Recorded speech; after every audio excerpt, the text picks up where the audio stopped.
मेरी जेठानी अपने मायके गई तो जेठ जी की देखभाल मेरे ऊपर छोड़ गई। हम दोनों उस रात अकेले थे घर में। तो क्या हुआ? हेलो दोस्तों, मेरा नाम किरण है।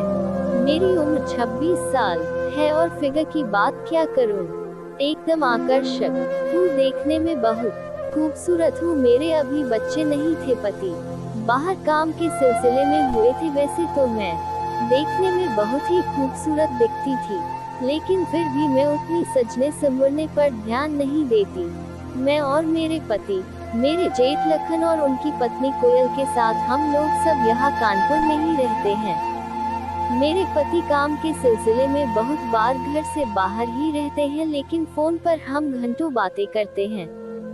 दिन का समय तो मैं अपनी जेठानी कोयल और उनके बच्चे के साथ बिता लेती हूँ, पर रात को जल्दी नींद नहीं आती, क्योंकि पति साथ नहीं होते थे। उसका क्या करूं? कभी कभी तो मन करता है काश मेरे पति मुझे भी अपने साथ ले जाते, क्योंकि रात को जेठ जी के रूम से बहुत ही ज्यादा आवाजें आती हैं। एक बार की बात है, जब मेरी कमर में दर्द हो रहा था तो मेरे जेठ का बड़ा बेटा रोहित बोला, चाची जी आपकी मालिश करने की जरूरत है। तो मैं बोली, तू कर देगा मेरी मालिश?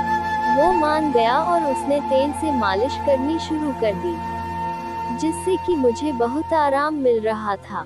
एक दिन अचानक मेरे जेठ की पत्नी को मायके जाना पड़ा, क्योंकि उसके माँ की तबीयत ठीक नहीं थी। उन्होंने मुझे कहा, मैं तेरे जेठ को फोन पर बता दूंगी सब कुछ, तू बस घर का ख्याल रखना और उनको खाना खिला देना रात में। कहकर वो बस निकल गई। रात को मेरे जेठ जब घर पर आए तो मैं कुछ काम कर रही थी। उन्होंने मुझे नोटिस नहीं किया और सीधे बाथरूम में नहाने चले गए। कुछ देर के बाद जेठ जी ने आवाज लगाई, कोयल जरा तौलिया देना। तब मैं समझ गई कि जेठ जी को शायद पता ही नहीं चला कि उनकी पत्नी कोयल मायके गई है। तो मैं खुद फटाफट उनका तौलिया लेकर पहुंच गई, और मैंने जैसे ही दरवाजा खटखटाया, जेठ जी ने अचानक मुझे अपनी बीवी समझकर हाथ अंदर खींचा और मुझे पीछे ऊपर शावर से पानी गिर रहा था। मैं उनका हाथ छुड़ाने की कोशिश करने लगी तो मैं शावर के पानी से पूरी गीली हो गई। मुझे बहुत शर्म भी आ रही थी। उन्होंने जैसे ही मेरी आवाज सुनी, तुरंत मुझे अपनी तरफ घुमाया और मेरा चेहरा देखा। मैं भागकर बाहर आ गई। बाहर आते ही मेरा दिल जोर जोर से धड़कने लगा। मैंने तुरंत अपने कपड़े चेंज किए और मेज पर खाना रखकर अपने कमरे में चली गई। जेठ जी नहाकर बाहर आए और डाइनिंग टेबल के पास कोयल कोयल चिल्लाने लगे। मुझे बहुत शर्म आ रही थी। फिर मैं उनके पास गई और मैंने झुकी हुई नजरों से बोली, दीदी अपने मायके गई हुई हैं, आप बैठिए, मैं खाना लगा देती हूँ। मेरे जेठ जी बोले, ओ अच्छा, उसने फोन किया था, लेकिन मैं काम में बिजी था, इसलिए कॉल नहीं उठाया। जेठ जी कुर्सी में बैठ गए और मैंने खाना लगा दिया। मेरी नजर उठ ही नहीं रही थी उनके सामने। तभी जेठ जी ने पूछा, तुमने खाना खाया? मैं बोली, आप खा लीजिए, मैं बाद में खा लूंगी। जेठ जी ने मेरा हाथ पकड़ लिया और बोले, सॉरी, मैंने तुम्हें कोमल समझ लिया था। मैंने कहा, कोई बात नहीं जेठ जी, मैं समझ चुकी हूँ कि वो सब बस गलती से हुआ। तो वे बोले, अगर तुमने मुझे माफ कर दिया है तो साथ में बैठकर खाना खाओ। मैंने कहा, ठीक है। फिर हम दोनों ने साथ में बैठकर खाना खाया और बहुत सारी इधर उधर की बातें भी की। फिर मैं बर्तनों को समेटने लगी तो जेठ जी बोले, रहने दो, सुबह कर लेना यह सब, अभी जाके सो जाओ। मैं बोली, सुबह भी तो मुझे ही करना है, तो अभी क्यों नहीं?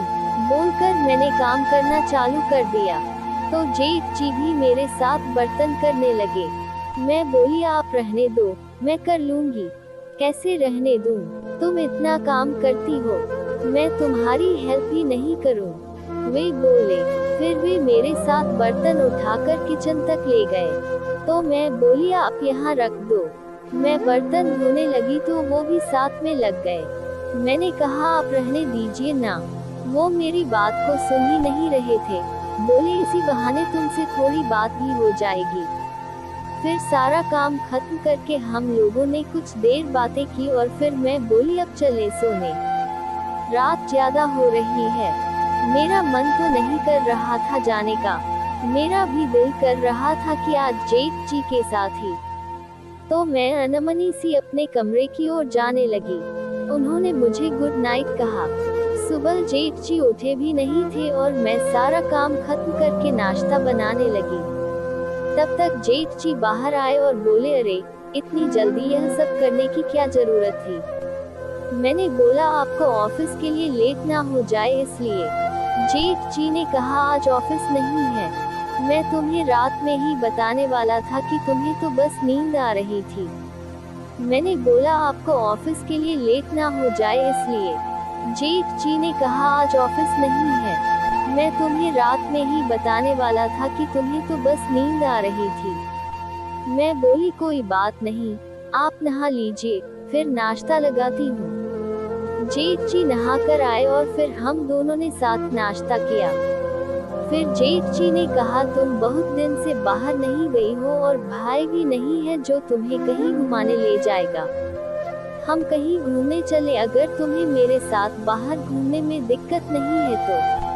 मैंने कहा अच्छा जेठ जी, मुझे तो दिक्कत नहीं है, पर अगर दीदी को पता चला तो। मैंने मुस्कुराकर कहा। जेठ जी बोले तुम क्यों टेंशन लेती हो, क्या मेरा इतना भी हक नहीं है तुम पे। इसके बाद जेठ जी मुझे बाहर घुमाने ले गए और पिक्चर भी दिखाए और फिर होटल में खाना भी खिलाया, फिर शॉपिंग भी कराए। शाम हो गई। जेठ जी ने रात के खाने के लिए इधर से ही बहुत कुछ ले लिया। फिर रात को हम दोनों ने साथ में खाना खाया। आज मैं काफी घुल मिल गई जेठ जी से। मैंने लास्ट में बोला आपने अपने छोटे भाई की कमी आज पूरी कर दी, आप बहुत अच्छे हैं। वो बोले वो कमी कैसे मैं पूरी कर सकता हूँ, वो तो मेरे बस में नहीं है। मैं शर्मा गई और बोली आप भी ना। जेठ जी ने थोड़ी देर बाद बोला चलो रात हो गई बहुत। मैं उठकर अपने कमरे में जा ही रही थी, तब मैं नजरें झुकाकर खड़ी रही और वो बोले तुम चाहो तो आज सारी कमी भी। मैं और भी ज्यादा पानी पानी हो गई। जेठ जी सब कुछ समझ गए। मैं अब कंफ्यूज थी कि अपने रूम में जाऊं या जा नहीं। जेठ जी सब कुछ समझ गए थे कि मैं क्या चाहती हूँ। उसके बाद हम दोनों ने, जब तक जेठानी जी अपने मायके से नहीं आई तब तक ये सिलसिला चलता रहा। आपको ये स्टोरी कैसी लगी कमेंट्स में जरूर बताएं। चैनल पे नए हैं तो चैनल को सब्सक्राइब जरूर करें ताकि आने वाली वीडियोस का नोटिफिकेशन आपको सबसे पहले मिल सके।